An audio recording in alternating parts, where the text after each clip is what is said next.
এদিকে জামিন পেয়ে সেলিনা হায়াত আইবির অ্যাকশন শুরু।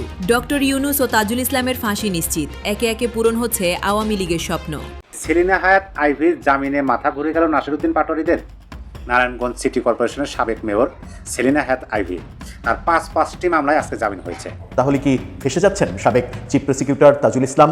সরকারের পক্ষ থেকে ঘোষণা এসেছে যে এই অনিয়মের ব্যাপারে তদন্ত হবে। হঠাৎ করে আওয়ামী লীগ নেতারা ব্যাপকভাবে জামিন পাচ্ছে। এক কথায় বললে জামিনের হিরিক। একদিনে 11 জন আওয়ামী লীগ এমপি জামিন পেয়েছেন, আর সাধারণ নেতাকর্মীরা তো ব্যাপকভাবে মুক্তি পাচ্ছে।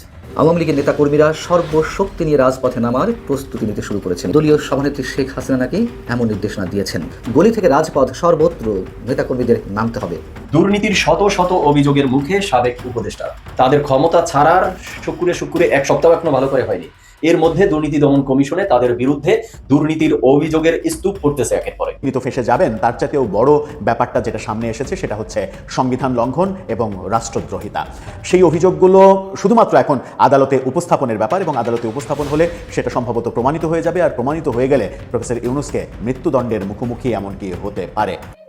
দর্শক, নতুন একটা নিউজ আপনাকে স্বাগতম। প্রিয় দর্শক, বিএনপি সরকার গঠনের পর থেকেই আওয়ামী লীগের জন্য একের পর এক সুখবর আসছে। দর্শক মণ্ডলী, বিভিন্ন হেভিওয়েট নেতাদের জামিন পাওয়ার খবর ইতিমধ্যেই আপনারা শুনতে পাচ্ছেন। সেই সাথে দর্শক, আলোচিত সাবেক মেয়র আইভিও কিন্তু 5টি মামলায় জামিন পেয়েছে। দর্শক, সেই জামিনকে কেন্দ্র করে বেশ কিছু ঘটনা ঘটেছে, সেটা একটু পরেই দেখতে চলেছেন। এছাড়াও দর্শক, আপনারা আগে থেকেই জানেন যে আন্তর্জাতিক অপরাধ ট্রাইব্যুনালের চিফ প্রসিকিউটর জনাব তাজুল ইসলামের বিরুদ্ধে 1000 কোটি টাকার দুর্নীতির অভিযোগ উঠেছে। সেটা এখন তদন্তের ঘোষণা দিয়েছেন বিএনপি সরকার। দর্শক, বিশ্লেষকরা বলছেন সেই তদন্তে যদি অপরাধ প্রমাণিত হয় তাহলে তাজুল ইসলামের হয় 100 বছর জেল হবে, না হয় ফাঁসি হবে। দর্শক মণ্ডলী, আপনি কি চান? তাজুল ইসলামের শাস্তি হিসাবে কোনটা আপনি চান সেটা অবশ্যই কমেন্ট করে জানিয়ে দিন।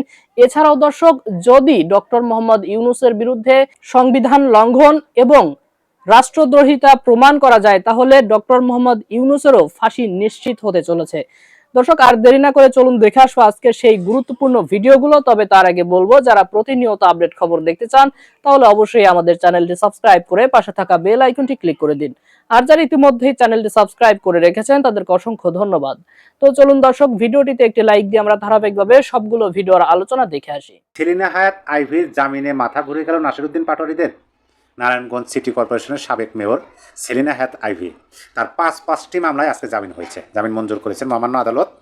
আলোচনার শুরুতেই আমি একজন সুপরিচিত ব্যক্তির বক্তব্য দিয়ে শুরু করতে চাই। তাকে আপনারা সবাই চেনেন। তার নাম তিনি হলেন জনাব মাসুদ কামাল সাহেব। তিনি কিছু কথা বলছেন। তিনি বলছেন, অন্তর্বর্তী সরকার ছিল একটি সাংবিধানিক সরকার। এই সরকার নিজেরাও দাবি করেছে তারা সাংবিধানিক সরকার এবং সংবিধানকে সমুন্নত রাখার শপথ তারা এই রাষ্ট্রপতির কাছে নিয়েছেন, অথচ তারা নিজেরা সংবিধান মেনে চলেননি। আমি মনে করি এই 18 মাসে যে উপদেষ্টা যেখানে যেখানে সংবিধান লঙ্ঘন করেছেন তাদের প্রত্যেকের সংবিধান লঙ্ঘনের দায়ে শাস্তি হওয়া উচিত। নিজের ইউটিউব চ্যানেলে মাসুদ কামাল সিনিয়র সাংবাদিক, এটা আবার কালের কণ্ঠ পত্রিকা নিউজ আকারে দিচ্ছেন। তিনি কি অহেতুক কথা বলছেন? আমি তো মনে করি তিনি সমসাময়িক একেবারে যুক্তিপূর্ণ কথা বলছেন। যারা সংবিধানের আলোকে এই বর্তমান মহামান্য রাষ্ট্রপতির কাছে শপথ নিলেন সংবিধানকে সমুন্নত রাখার জন্য, অথচ যারা সংবিধান লঙ্ঘন করছেন, মহামান্য রাষ্ট্রপতিকে জিম্মি করতে সহযোগিতা করছেন, তাদের বিরুদ্ধে তো অবশ্যই তদন্ত হওয়া উচিত, আইনের আওতায় আনা উচিত, জবাবদিহিতার মধ্যে আনা উচিত। কেন তারা সংবিধান লঙ্ঘন করলো সেই কথাটাই তিনি বলছেন। অবশ্যই তার সুরে সুর মিলিয়ে আমিও এটা চাই। এখন আসেন সেই সেলিনা হায়াত আইভির নিউজটা দিয়ে শুরু করি। শিরোনাম হলো, আপনারা চাইলে পড়ে নিতে পারেন। এটা আজকে 2026 সালের ফেব্রুয়ারি মাসের 26 তারিখে দুপুর 3:10 নিউজ। শিরোনাম হলো, 5 মামলায় আইভি রহমানকে জামিন দিয়েছে হাইকোর্ট। একটু পড়ে শোনাই আপনাদের। নারায়ণগঞ্জ সিটি কর্পোরেশনের সাবেক মেয়র সেলিনা হায়াত আইভিকে 5টি পৃথক মামলায় জামিন দিয়েছে হাইকোর্ট বৃহস্পতিবার। আজকে 26 ফেব্রুয়ারি বিচারপতি A.K. জাহিদ সরোয়ার এবং বিচারপতি শেখ আবু তাহেরের সমন্বয় গঠিত হাইকোর্ট বেঞ্চ এই আদেশ দেন। আইভিকে গত বছরের মে মাসের 9 তারিখে ভোর রাতে দেওভোগের চুনকাকুটির এলাকা থেকে গ্রেপ্তার করা হয়েছিল। এই বিষয়গুলো আমরা সবাই জানি। পরবর্তীতে 18 নভেম্বর আরও 5টি মামলা দেওয়া হয়, মানে 5টি মামলায় তাকে জামিন দিচ্ছে, যা আপিল বিভাগে স্থগিত হয়ে গিয়েছিল। আচ্ছা, এটা একটা নিউজ শুনলেন। এখন আজকের নিউজ শিরোনামটা বলি। জুলাই হত্যা মামলায় আওয়ামী লীগের সাবেক এমপি বদির 6 মাসের জামিন। আওয়ামী লীগের সাবেক এমপি, তার নাম হচ্ছে বদি, তার 6 মাসের জামিন হয়েছে, যেখানে বলা হয়েছে জুলাই অভ্যুত্থানের সময় হত্যা মামলায় 6 মাসের জামিন পেয়েছে কার্যক্রম নিষিদ্ধ আওয়ামী লীগের সাবেক সংসদ সদস্য এমপি আব্দুর রহমান বদির। আচ্ছা, দুইটা নিউজ জানলেন, আইবি এবং বদির জামিন হয়েছে, মানে জুলাই হত্যা মামলা, তারপরে জামিন হইতেছে। ওই যে আমি প্রথমেই বললাম যে কোন লেভেলে যে খেলা হচ্ছে কেউ বলতে পারতেছে না। এখন এই নিউজগুলো শোনার পরে আমার মনে হয় যে নাসিরউদ্দিন পাটোয়ারিদের মানে মাথা ঘুরে যাওয়ার মতো। আপনারা দেখতে তো পাচ্ছেন, মহামান্য রাষ্ট্রপতি কালের কণ্ঠকে একটা সাক্ষাৎকার দিয়েছেন, সেই সাক্ষাৎকারের পরিপ্রেক্ষিতে তারা কীভাবে এখন মনে হইতেছে উৎপ্রায়ে উঠতেছে, এক একজন এক এক স্ট্যাটাস দিতেছেন, এক এক বক্তব্য দিতেছেন। আমি কিছুক্ষণ আগে এনসিপির আহ্বায়ক নাহিদ ইসলাম যে কথাগুলো বলছেন সেই কথাগুলো আপনাদেরকে জানাইছি। আমি আবার দেখলাম হাসনাত আবদুল্লাহ এবং ওই যে আরও যে আছে এনসিপির কয়েকজন নেতা নেত্রী, তারা মিডিয়াতে মানে মানুষ তাদেরকে কিভাবে নিতেছে, ওই সমস্ত কথার কমেন্ট বক্সে মানুষ কমেন্ট করতেছে যে ভাষায় কিন্তু পিতৃ পরিচয় দেয়, তাদের মুখের ভাষা, রাষ্ট্রপতি শব্দটা উচ্চারণ করতে যে মহামান্য শব্দটা উচ্চারণ করতে হয়, সম্মান প্রদর্শন করতে হয়, সেটা তো দূরের কথা, পুরো নামটাই তারা নিতেছেন না, শুধুমাত্র চুপ্পু চুপ্পু এরকম বলতেছেন। মানুষ তো ঘৃণা ভরা চোখে দেখতেছে। দেখেন নাসিরউদ্দিন পাটোয়ারি কী করছে, এটা আজকের নিউজ, 2026 সালের 26শে ফেব্রুয়ারি, এটা দুপুর 3টায় প্রকাশ হয়েছে। ঢাকায় নতুন কর্মসূচি ঘোষণা নাসিরউদ্দিন পাটোয়ারির। কি ঘোষণা আমি আপনাদেরকে বলি। জাতীয় নাগরিক পার্টি এনসিপির মুখ্য সমন্বয়ক ও ঢাকা 8 আসনের সাবেক সংসদ সদস্য পদপ্রার্থী নাসিরউদ্দিন পাটোয়ারি ঢাকা আজাদি শিরোনামে নতুন প্রচারণার কর্মসূচি ঘোষণা দিয়েছে। ঢাকা আজাদি মানে ঢাকা বেদখল আছে নাকি, বা ঢাকাকে আজাদি করতে হবে, মুক্ত করতে হবে, কি বোঝাইছে? দেখেন, গতকাল বুধবার 26শে ফেব্রুয়ারি নিজের ভেরিফাইড ফেসবুক অ্যাকাউন্টে দেওয়া এক স্ট্যাটাসে তিনি ঘোষণা দেন। স্ট্যাটাসে তিনি লেখেন, আসছে আগামী প্রচারণা ঢাকা আজাদি। নাসিরউদ্দিন পাটোয়ারি উল্লেখ করেন, আমরা ঢাকা শহরের প্রতিটা ওয়ার্ডে যাব, মানুষের কথা শুনছি, সমাজ গুছিয়ে নেব, দুর্নীতি ও অন্যায় অব্যবস্থাপনার বিরুদ্ধে লড়াই করব। তিনি আরও বলেন, জেগে উঠবে ঢাকা, ঢাকা উইল বি আজাদ, বাংলাদেশ সুন্দর ভবিষ্যতের জন্য। পোস্টে হ্যাশট্যাগ ঢাকা আজাদি হ্যাশট্যাগ ব্যবহার করা হয় এবং আজাদি যাত্রা অনুসরণে আহ্বান জানানো হয়। এই যে মানে তাদের তো এই ঘটনাগুলো দেখে মাথা ঘুরে যাওয়ারই কথা। তারা এখন কত নতুন নতুন শব্দ সামনে নিয়ে আসবে, যেমনটি আমরা জুলাই আগস্ট আন্দোলনে দেখছি। কিন্তু এখন কি তাদের এই আশা আকাঙ্ক্ষাগুলোর বাস্তবায়ন হবে? আমার তো সেরকম মনে হয় না, কারণ যেভাবে এগুচ্ছে বাংলাদেশের রাজনীতিটা, দেখেন আইবির 5টি মামলা জামিন হয়ে গেল। বাংলাদেশের বিভিন্ন জায়গায় সাবেক সংসদ সদস্যরা যারা জুলাই আগস্ট হত্যা মামলার আসামি হয়েছেন তারা জামিন পাচ্ছেন। তার মানে ওই যে আমাদের মাননীয় স্বরাষ্ট্রমন্ত্রী বলছেন যে আইনের শাসন প্রতিষ্ঠা করতে হবে। কেউ যদি হয়রানিমূলক মামলায় হেনস্থা করা হয় যদি কাউকে, তাহলে তো আইনের শাসন বলা যায় না। আইনের শাসন প্রতিষ্ঠা করতে হলে অবশ্যই হয়রানিমূলক সকল মামলা সেগুলো যাচাই বাছাইয়ের মাধ্যমে বাতিল করতে হবে। তারই ধারাবাহিকতা আমরা দেখতে পাচ্ছি, হইতেছে, জামিন হচ্ছে। এই বিষয়গুলো কিন্তু অবশ্যই ইউনূস সরকার ক্ষমতায় থাকলে হতো না। এখন এইগুলো দেখে তারা তো বিভিন্ন ধরনের কর্মসূচি সামনে নিয়ে আসবে, বিভিন্ন ধরনের বক্তব্য দেবে। তাদের বক্তব্যের মধ্যে শালীনতা আছে কিনা সেটা দেশের মানুষ খুব ভালোভাবেই জানে। তারা যে আদর্শটা ধারণ করে সেই আদর্শ কি এখনও দেশের মানুষ মেনে নিতে প্রস্তুত আছে? তাদের আদর্শ তো সংবিধান বিরোধী আদর্শ, রাষ্ট্রবিরোধী আদর্শ। দেশের স্বার্থেই যদি তারা কাজ করতো তাহলে তো সংবিধানের বিরুদ্ধে কথা বলার কথা না, কিন্তু তারা সেই কাজই করতেছে। প্রিয় দর্শক, দেখা যাক কোন দিকে কথাকার জল কোথায় গিয়ে গড়ায়। তবে এই কথাটা কিন্তু নিশ্চিত, যখন এই নিউজটা আমি দেখলাম যে সেলিনা হায়াৎ আইবির জামিন হচ্ছে, হয়তো বা আগামীতে সব মামলায় জামিন হয় তিনি জামিনে ছাড়া পাবেন এই আশায় করি। অপরদিকে ব্যারিস্টার সাইদুল হক সুমন, তিনি যদি নির্বাচনে জয় হন আইনজীবী সমিতির, তিনিও যদি ছাড়া পান, এই যে ভোকাল মানুষগুলো, বজ্রকণ্ঠী মানুষগুলো যদি মুক্ত হয়, তাহলে অবশ্যই এই সমস্ত ভুইফোর নেতাদের হম্পদম্প একটু কমবে বলে আমার কাছে মনে হয়। সরকারের পক্ষ থেকে ঘোষণা এসেছে যে এই অনিয়মের ব্যাপারে তদন্ত হবে। তাহলে কি ফেসে যাচ্ছেন সাবেক চিফ প্রসিকিউটর তাজুল ইসলাম, যিনি মাত্র 1.5 বছরে এই প্রসিকিউশন টিমের প্রধান হয়ে চেহারায় ব্যাপক পরিবর্তন আনতে সক্ষম হয়েছেন? দেখলেই বোঝা যায় আগের অবস্থা এবং জৌলুসের পরের অবস্থা কেমন। চলুন একটু জেনে দেখি গণমাধ্যম কি বলছে, সরকারের অবস্থান কি জানালেন নতুন চিফ প্রসিকিউটর। তদন্ত হলে গর্ত থেকে কত বড় বড় সাপ বেরোবে সেটাও একটু বোঝার ব্যাপার রয়েছে।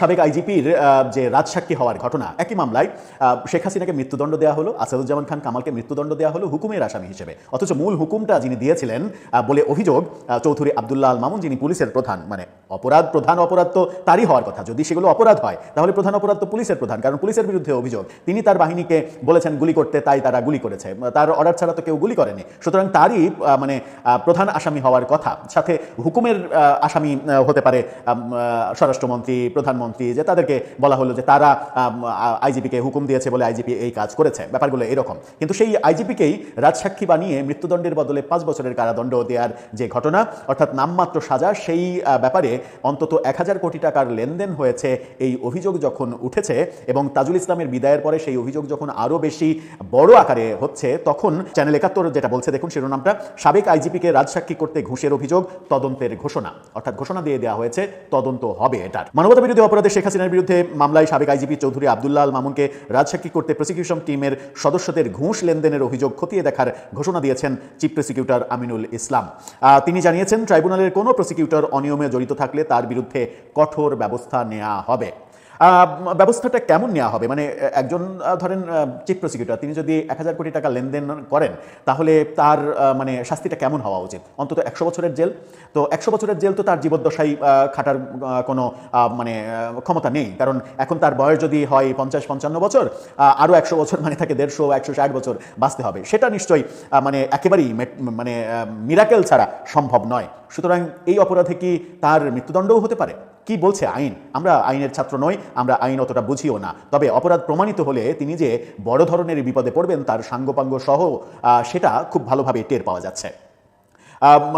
এক সংবাদ সম্মেলনে তিনি এই কথা বলেছেন। এর আগে ট্রাইব্যুনালের প্রসিকিউশন টিমের সদস্যদের নিয়ে গুরুত্বপূর্ণ একটা মিটিং করেছেন তিনি। সেখানে তিনি মামলার সার্বিক পরিস্থিতি নিয়ে দিক নির্দেশনা দিয়েছেন। ব্রিফিংয়ে তিনি জুলাই হত্যাকাণ্ডের মামলাগুলোর তদন্ত সঠিক হয়েছে কিনা তা গভীরভাবে যাচাই বাছাই করা হবে এই কথা বলেছেন। সমস্ত মামলার তদন্ত আবার যাচাই বাছাই করার সিদ্ধান্ত, এমনকি শেখ হাসিনা এবং আসাদুজ্জামান খান কামাল সহ যাদের বিরুদ্ধে অলরেডি রায় হয়েছে সেই রায়ের মামলাগুলো নতুন করে তদন্ত, খুঁটিনাটি বিচার বিশ্লেষণ সেগুলো করা হবে, এই ঘোষণা এবং এই ব্যাপার নিয়ে আগের একটা ভিডিওতেই আমরা বলেছিলাম। তার মানে নতুন চিফ প্রসিকিউটর আসার ফলে তাজুল ইসলামের কপাল মনে হয় ডাবল টাইম পড়ছে। একবার তো কপাল পড়েছে, তিনি পদ হারিয়েছেন, এবং সেকেন্ড টাইম কপালটা পড়ছে, তিনি বোধহয় দুর্নীতির মামলায় ফেসে যাচ্ছেন। কারণ অভিযোগটা একদিক থেকে না, স্বয়ং প্রসিকিউশন টিমের একজন সহ এই অভিযোগ করে বসেছেন এবং তিনি বলেছেন এর প্রমাণ, সাক্ষী সব কিছু রয়েছে। তাজুল ইসলাম তার টিমের একজন প্রসিকিউটরকে তার মানে এই লেনদেনের ব্যাপারে প্রধান ব্যক্তি হিসেবে ব্যবহার করেছিলেন, যাকে আমরা দেখেছি, তার নাম সম্ভবত তামিম, যাকে আমরা দেখেছি, যার বিরুদ্ধে অভিযোগ আসতে এবং যাকে আমরা বিভিন্ন সময় প্রেস ব্রিফ করতে দেখেছি এবং মুখপাত্র হিসেবে কাজ করতে দেখেছি প্রসিকিউশন টিমের। যারা আইনজীবী, যারা একটা বিচার নিশ্চিত করার জন্য দায়িত্বপ্রাপ্ত হয়েছেন রাষ্ট্রের পক্ষ থেকে, তাদের বিরুদ্ধে যদি এই ভয়াবহ অভিযোগ আসে, মাত্র ১.৫ বছরের মধ্যে এত হাজার হাজার কোটি টাকার লেনদেনের অভিযোগ যদি চলে আসে, তাহলে আমরা জাতি হিসেবে কোথায় চলে গেছি। আর এই আন্তর্জাতিক অপরাধ ট্রাইব্যুনালের সমস্ত কার্যক্রম যে হাস্যকর ব্যাপারে পরিণত হয়ে যাবে, এটা বোধহয় বুঝতে কিংবা এটা ভাবতে কিংবা এটা প্রমাণ আকারে চলে যে আসবে, এটার জন্য আমার মনে হয় যে বড় ধরনের বিশেষজ্ঞ হওয়ার প্রয়োজন নেই। কি হতে চলেছে সাবেক প্রসিকিউটর এবং চিফ প্রসিকিউটর এবং প্রসিকিউশন টিমের অনেকের কপালে? দর্শক, আমাদের সাবেক প্রধান উপদেষ্টা প্রফেসর ইউনূসের বিরুদ্ধে যে অভিযোগগুলো এখন আসছে, দুদকে তো অভিযোগ গেছে, হাজার হাজার কোটি টাকার নানা রকমের দুর্নীতি এবং নানা ধরনের কার্যকলাপের ফিরিস্তি দুদকে জমা হয়ে গেছে। তিনি সহ তার উপদেষ্টাদের প্রায় সবাই, ২-৪ জন বাদ দিয়ে প্রায় সবার বিরুদ্ধে অভিযোগ এসেছে। সেই অভিযোগে তিনি তো ফেসে যাবেন, তার চাইতেও বড় ব্যাপারটা যেটা সামনে এসেছে সেটা হচ্ছে সংবিধান লঙ্ঘন এবং রাষ্ট্রদ্রোহিতা। সম্প্রতি মহামান্য রাষ্ট্রপতির কালের কণ্ঠে দেয়া যে সাক্ষাৎকার, সেই সাক্ষাৎকারের যে তথ্যগুলো বেরিয়ে এসেছে, সেই তথ্যগুলোই যথেষ্ট, যদি আর নাই, কারণ এগুলো একেবারে সত্য যে অভিযোগগুলো করেছেন, যেটা সংবিধান লঙ্ঘন এবং সংবিধান লঙ্ঘন মানেই রাষ্ট্রদ্রোহিতা, সেই অভিযোগগুলো শুধুমাত্র এখন আদালতে উপস্থাপনের ব্যাপার এবং আদালতে উপস্থাপন হলে সেটা সম্ভবত প্রমাণিত হয়ে যাবে। আর প্রমাণিত হয়ে গেলে প্রফেসর ইউনূসকে মৃত্যুদণ্ডের মুখোমুখি এমনকি হতে পারে। আগামী ৭ মার্চ, ১৭ মার্চ এবং ২৬শে মার্চ নাকি আওয়ামী লীগের নেতাকর্মীরা সর্বশক্তি নিয়ে রাজপথে নামার প্রস্তুতি নিতে শুরু করেছেন। এবং এই প্রস্তুতি কেন? দলীয় সভানেত্রী শেখ হাসিনা নাকি এমন নির্দেশনা দিয়েছেন। তিনি বলছেন যে ওই দিনগুলো যাবতীয় বাধা বিপত্তি উপেক্ষা করে গলি থেকে রাজপথ সর্বত্র নেতাকর্মীদের নামতে হবে। তিনি মঙ্গলবার আওয়ামী লীগের ওয়ার্কিং কমিটির বেশ কিছু শীর্ষস্থানীয় নেতার সঙ্গে যে ভার্চুয়ালি বৈঠক করেছেন, সেই বৈঠকে তিনি যে বক্তব্য দিয়েছেন তার আরও কিছু অংশ ভারতীয় কোনো গণমাধ্যমে এসেছে। এবং কেন এই ৩ দিনকে বেছে নেওয়া? খুব স্বাভাবিকভাবে আমরা বুঝতে পারি যে ২৬ মার্চ আমাদের স্বাধীনতা দিবস, ৭ মার্চ বঙ্গবন্ধুর যে ঐতিহাসিক ভাষণ রেসকোর্স ময়দান থেকে তৎকালীন সময়ে পূর্ব পাকিস্তানের সময় বাঙালির মুক্তির জন্য, স্বাধীনতা সংগ্রামের জন্য, এবং ১৭ মার্চ তো বঙ্গবন্ধুর জন্মবার্ষিকী। এই ৩ দিনকে বেছে নেওয়ার যথেষ্ট কারণ রয়েছে, অনেকে মনে করেন যুক্তিসঙ্গত কারণ রয়েছে। শেখ হাসিনা ওই বৈঠকে যেটি বলছেন তা হচ্ছে যে আমি আশা করব বর্তমান সরকার আওয়ামী লীগের উপর থেকে নিষেধাজ্ঞা প্রত্যাহার করে নেবে, তারা সে পথে না হাঁটলে আমাদেরকেও কর্মসূচি নিতে হবে। আমাদের ধারণা ছিল যে এরই মধ্যে সম্ভবত কোনো এক ধরনের গ্রিন সিগন্যাল পেয়েছে বা ভারতের কোনো গণমাধ্যম দাবি করছে যে গ্রিন সিগন্যাল পেয়েছে। এর বাইরে শেখ হাসিনা থেকে শুরু করে সজীব ওয়াজেদ জয়, তারা দুজনেই একাধিকবার আমাদের প্রধানমন্ত্রী তারেক রহমানের প্রতি আহ্বান জানিয়েছেন আওয়ামী লীগের রাজনৈতিক কর্মকাণ্ডের উপর যে নিষেধাজ্ঞা রয়েছে সেগুলো প্রত্যাহারের জন্য। তার মানে কি এখনও কোনো ধরনের সমঝোতা হয়নি? সমঝোতা তো হওয়ার কথা, আমরা যেগুলো শুনে আসছিলাম। নাকি এগুলো এক ধরনের রাজনৈতিক কৌশল, যে সরাসরিভাবে না বলে, এবং যেহেতু বিএনপিও এক ধরনের চাপের মুখে রয়েছে থাকারই কথা, আওয়ামী লীগকে ফ্যাসিস্ট বলে অভিহিত করা হচ্ছে, সেই দলের রাজনৈতিক কার্যক্রম নিষিদ্ধ রয়েছে নির্বাহী আদেশে, তো ক্ষমতা এসেই সরাসরি এক কলমের খুঁচাই সেই নিষেধাজ্ঞা তুলে নেওয়া হবে, বা তুলে নিলে সেটি রিপার্কেশন কী ধরনের হয় অন্যান্য রাজনৈতিক দলের মধ্যে, সেগুলো নিশ্চয়ই ভাববার কথা বিএনপির। আমরা আসলে কোনোটাই নিশ্চিত নই। তবে দুই দলের শীর্ষ নেতাদের যে ধরনের বক্তব্য, যে ধরনের কথাবার্তা গত মাস দুয়েক ধরে আমরা শুনছি, দুই দলের প্রতি নমনীয় আচরণ করছে, এক ধরনের শ্রদ্ধাবোধের জায়গা থেকে তারা বক্তব্যগুলো দিচ্ছে। তো হয়তো কৌশলের অংশ হিসেবে তারা এইভাবে কথাগুলো বলছে আওয়ামী লীগের নেতাকর্মীরা। শেখ হাসিনা বলছেন যে কোনো দলের কার্যক্রমের উপর নিষেধাজ্ঞা বলবৎ থাকলেই সেই দলের কর্মীরা স্বাধীনতা দিবস সহ গুরুত্বপূর্ণ জাতীয় দিনগুলো উদযাপন করতে পারবে না, এরকম কোনো বিধিনিষেধ আরোপ করা যায় না। যেখানে জেলখানাতেও যারা দোষী সাব্যস্ত এবং বিচারাধীন বন্দীরা, তারাও স্বাধীনতা দিবস, বিজয় দিবস উদযাপন যদি করে থাকতে পারেন, তাহলে আওয়ামী লীগের নেতাকর্মীরা পারবেন না কেন? এই কথাই খুবই যৌক্তিক। আমাদের স্বাধীনতা দিবস, বিজয় দিবস বা শহীদ দিবস, এগুলো তো আমাদের রাষ্ট্রীয় কর্মসূচি, আমাদের রাষ্ট্রীয় প্রোগ্রাম, আমাদের সামাজিক কর্মসূচিতে পরিণত হয়ে গেছে। এখানে দল মত দেখলে তো হবে না। যেমন এবার 21শে ফেব্রুয়ারিতে ফুল দিতে গিয়ে, শহীদ মিনারে পুষ্পস্তবক অর্পণ করতে গিয়ে অনেকেই বাধার সম্মুখীন হয়েছেন আওয়ামী লীগের নেতাকর্মীরা। এটা কোনো রাজনৈতিক কর্মকাণ্ড ছিল না, কেন এগুলো করতে হবে? আমরা দেখেছি ডক্টর ইউনূসের জঙ্গি শাসনের সময় তো একেবারে কেউ পথেই নামতে পারেনি এইসব কর্মসূচিতে, কিন্তু সেই ধারা কেন এখন অব্যাহত থাকবে? খুব স্বাভাবিক প্রশ্ন। 17 মার্চ কিংবা 15 আগস্ট বঙ্গবন্ধুর জন্মবার্ষিকী বা মৃত্যুবার্ষিকীতে আমরা দেখেছি ডক্টর ইউনূসের জঙ্গি শাসনের সময় কী অবস্থা হয়েছে ধানমন্ডি 32 নম্বরে। একেবারে বলতে গেলে বিরান ভূমি, সেখানে কেউ শ্রদ্ধা জানাতে গেছেন কোনো নস্টালজিক জায়গা থেকে, অন্তত ওই স্থানে গিয়ে দুটো ফুল নিবেদন করবেন কেউ, তাদেরকে মবের শিকার হতে হয়েছে, পুলিশ আটক করেছে, অনেক কিছু তো হয়েছে। এই কাজগুলো কেন এখনও চলবে? দলীয় মিটিং মিছিল বন্ধ থাকতেই পারে, যেহেতু এখনও পর্যন্ত নির্বাহী আদেশে সব ধরনের রাজনৈতিক কর্মকাণ্ড নিষিদ্ধ, কিন্তু এই সব জায়গায় কেন স্বৈরাচারী মনোবৃত্তির প্রকাশ ঘটবে? মঙ্গলবার শেখ হাসিনার নেতাদের উদ্দেশ্যে বলেছেন যে ওই দিনগুলো যেমন সর্বশক্তি দিয়ে সংগঠিত হয়ে উদযাপন করতে হবে জাতীয় কর্মসূচিগুলো, এবং গলি থেকে রাজপথ সর্বত্র স্বাধীনতা দিবসের বেদি বানিয়ে শ্রদ্ধা জ্ঞাপন করতে হবে, শ্রদ্ধা নিবেদন করতে হবে ধানমন্ডি 32-এ বঙ্গবন্ধুর বাড়ি এবং গোপালগঞ্জের টুঙ্গিপাড়ায় তার সমাধি ক্ষেত্রে। আওয়ামী লীগ নেতাদের অনেকেই দাবি করছেন যে তাদের দলীয় সভানেত্রী অনেক ভেবে চিনতে একটা কৌশলী সিদ্ধান্ত নিয়েছেন এই 3 দিবসকে কেন্দ্র করে। তিনি বুঝে নিতে চান যে বাংলাদেশের জাতীয় জীবনের সঙ্গে জড়িয়ে থাকা এই যে 3টি দিবস, এটি উদযাপনে তারেক রহমানের প্রশাসন এবং বিএনপি আওয়ামী লীগের নেতাকর্মীদের কতটা বাধা দেয়, এবং তাদের দাবি যে এই 3 দিবসের কর্মসূচিতে যদি আওয়ামী লীগের নেতাকর্মীরা নামতে পারে, তাহলে সেটি হয়তো বিএনপি সরকারের উপরে কিছুটা হলে চাপ পড়বে। এগুলো তাদের রাজনৈতিক হিসেব নিকেশ থেকে কথাবার্তা, কিন্তু আমরা সাদা চোখে যা দেখছি, যেখানে আমি বলছিলাম যে গত 2 মাস দুই দলের শীর্ষ নেতাদের যে বক্তব্য, যে আচরণ, তাতে অনেকখানি নমনীয়তা প্রকাশ পাচ্ছে, এবং বিএনপি শুরু থেকে বলে আসছে যে তারা কোনো রাজনৈতিক দলকে নিষিদ্ধ করার পক্ষে নয়, অথবা সজীব ওয়াজেদ জয় কিংবা সাইমা ওয়াজেদ পুতুল তারা দেশে এসে রাজনীতি করতে পারেন যদি দেশের মানুষ মেনে নেয়। তারেক রহমান এই ধরনের বক্তব্য দিয়েছেন আন্তর্জাতিক গণমাধ্যমের কাছে। সেইখানে আমরা দেখছি বিভিন্ন ক্ষেত্রে আবারও মব শুরু হয়েছে। এর আগে আমি একাধিক কন্টেন্টে আপনাদের বলেছি, আপনারা নিজেরাও জানেন বরিশালে কী হলো। আওয়ামী লীগের কয়েকজন নেতাদের বা নেতাকর্মীদেরকে জামিন দেওয়ার কারণে সেখানকার সংশ্লিষ্ট বিচারকের উপরে অনেকখানি মব ক্রিয়েট করা হলো। এজলাসের মধ্যে ঢুকে বিএনপিপন্থী আইনজীবীরা থ্রেট করলেন, এজলাসের বেঞ্চ ভাঙচুর করলেন।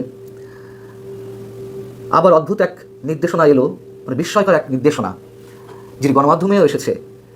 রাজশাহী রেঞ্জের ডিআইজি মিস্টার মোহাম্মদ শাহজাহান সাহেব, তিনি রিটেন দিয়েছেন, লিখিত নির্দেশনা দিয়েছেন যে আওয়ামী লীগের কোনো নেতাকর্মী যারা আটক রয়েছেন, কারাগারে রয়েছেন, তারা কেউ জামিন পেলে তাদেরকে আবারও শোন অ্যারেস্ট দেখাতে হবে, অন্য কোনো মামলায় আটক দেখিয়ে কারাগারে প্রেরণ করতে হবে। এটি কোন ধরনের নির্দেশনা? আমি আবারও বলছি যে হ্যাঁ, আওয়ামী লীগের সময় আমরা দেখেছি যে বিএনপি বা অন্য কোনো বিরোধী দলের নেতাকর্মীরা জামিন পাওয়ার সঙ্গে সঙ্গে সাদা পোশাকে পুলিশ তাদেরকে আটক করেছে, আবার কারাগারে পাঠিয়েছে শোন অ্যারেস্ট দেখিয়ে। সেগুলো তো গোপনে গোপনে চলেছে, সেগুলো নিয়ে কম সমালোচনা হয়নি। কিন্তু এখন একেবারে ওপেন নির্দেশনা দিয়ে এই ধরনের কার্যক্রম চালাতে হবে, কোনো ধরনের রাগ ঢাক থাকছে না।